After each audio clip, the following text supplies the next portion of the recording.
No, ética quiere decir moral, pues soy una persona moral, y así es algo que es parte de tu manera de ser. O sea, tener moral es parte de tu manera de ser, no es consustancial a ti misma.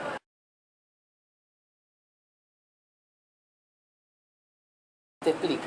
Tú tienes varios parámetros para tu conducta. El primer parámetro es la ley, ¿no es cierto? O sea, tú tienes que cumplir determinadas normas legales para poder trabajar como periodista. No puedes difamar, ¿no es cierto? Porque terminas preso. Hay un problema legal. La ley es penal y a veces es civil. Por ejemplo, tú no puedes poner la imagen de un niño delincuente, ¿no es cierto? Porque la ley te lo prohíbe. Entonces tienes un primer gran parámetro para tu trabajo periodístico que es la ley. Y harían bien todos los periodistas en conocerlo, aunque muchos no los conocen.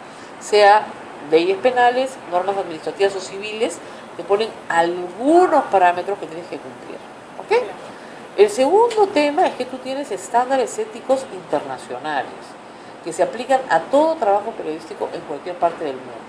Entonces, por ejemplo, si tú concedes un off the record, tienes que respetar el off the record que has concedido a tu fuente. Esos son parámetros propios de la profesión. ¿Ok? Cuando tú entrevistas a una persona, no pactas las preguntas, ¿no es cierto? Porque se supone que el público tiene derecho a tener una respuesta espontánea de tu invitado. Y si las pactaras y las mandaras por escrito previamente, tendrías que anunciarlo a tu audiencia. Entonces, que está respondiendo el señor un cuestionario que se le ha enviado. Es decir, hay determinados límites que imponen las prácticas generales. Si vas a usar cámara escondida, tienes que decírselo al público. Si estás haciendo una recreación, tienes que decírselo al público, ¿no? N de esas hay.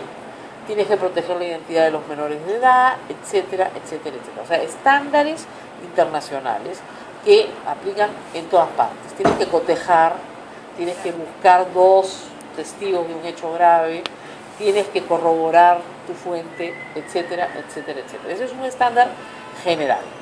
Luego, las empresas sí pueden tener estándares éticos personal, o sea, de la empresa, ¿no es cierto? Entonces, por ejemplo, en esta empresa no se reciben regalos, ningún regalo. Solamente los periodistas pueden recibir libros, ¿no? O chocolates, pero nada que valga más de 100 soles. Entonces, ese es un estándar ético de esta empresa, que esta empresa se encarga de hacer cumplir, ¿ok? Entonces, esta empresa, por ejemplo, no tiene la política de cancelar a un invitado. Si se cancela un invitado por un asunto oral, se le tiene que reprogramar, porque tratamos a esas personas. No hacemos emboscadas, es decir, al invitado se le dice con quién va a hablar y con quién no va a hablar. Entonces son prácticas y estándares de cada una de las empresas y los programas que trabajan un tema. Entonces, como vas viendo, es como una especie de capas. Hay algunas empresas que sí tienen sus estándares éticos por escrito. Esta, por ejemplo, el grupo RPP, tiene un manual. El grupo El Comercio tiene un manual muy bueno que se llama Los Principios Rectores del grupo. Y esos principios rectores te hablan de muchas de las cosas que te estoy diciendo. Yo creo que de las prácticas y cómo se utilizan, quién es el responsable final, quién edita, cuáles son tus estándares de veracidad, cómo cotejar la información, eso está por escrito. Hay empresas que no lo tienen por escrito. Entonces, y finalmente está digamos, la rectitud moral de cada uno, ¿no es cierto? Si yo le digo a un periodista, mira, has cotejado con dos fuentes y me dice que sí, y es mi reportero, yo le tengo que creer. ¿Te das cuenta? Y entonces, porque en periodismo lo que tú tienes es una relación de confianza. Si yo soy la que dirijo, yo confío en mi reportero confía en su fuente, ¿no es cierto? El director general de prensa confía en mí, que a su vez yo supervisor el trabajo del reportero. Entonces, hay una ética personal que nos obliga entre nosotros a decir la verdad y confiar uno en el otro. Y si yo detecto que hay algo incorrecto, puedo decirle a esa persona, mira, no estás trabajando de acuerdo a los estándares que tiene este programa, ¿cierto? Asimismo, tú dentro de tus estándares propios, personales, puedes tomar algunas decisiones. Por ejemplo, yo no hago reportajes que involucren tenencia de niños. No me gustan. No me gustan porque considero que el único perjudicado es el niño. Otras personas tienen otra manera de pensar sobre ese tipo de informes, les parece bien, los hacen, y bien por ellos. Pero ahí te das cuenta que hay una opción personal sobre un tema que es polémico.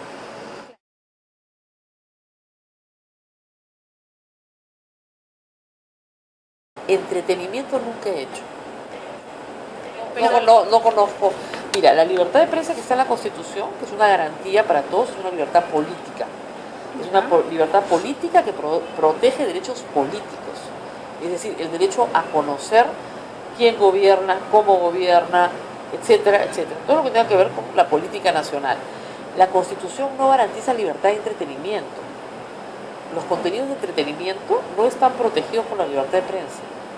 Igual que los contenidos comerciales en medios de comunicación no están protegidos por el derecho a la libertad de prensa. No es lo mismo. Por lo tanto, los estándares éticos de entretenimiento no son necesariamente los mismos que los de libertad de prensa.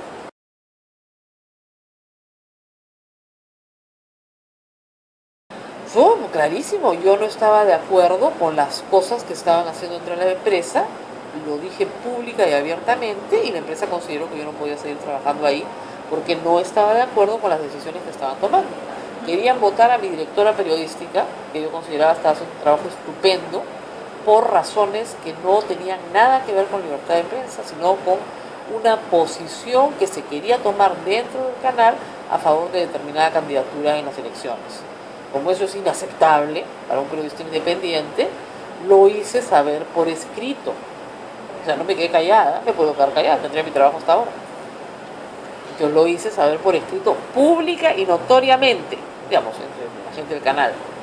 Y esa crítica directa fue aprovechada por 6 miembros del directorio, no los 9, sino 6, que tomaron la decisión de que yo no podía seguir trabajando en el Canal 4 porque tenía una posición crítica a un conjunto de medidas que se estaban tomando para favorecer la candidatura de Keiko Fujimori. O sea, es así de fácil.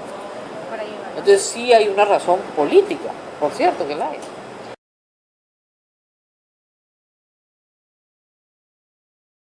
No, mira, los límites no los debes poner en una ley. Pero yo sí creo que en radio y en televisión, si tú utilizas el espectro público, ¿no? ¿Qué te cuesta 1 hora al día para que la gente esté bien informada? Nada más. 1 hora de las 24. Las otras 23 hace entretenimiento. Divierte a la gente. Pero 1 hora al día, dales algo un poquito mejor. Que es parte de lo que fue el origen de la libertad de prensa y la razón por la cual los medios obtuvieron las concesiones.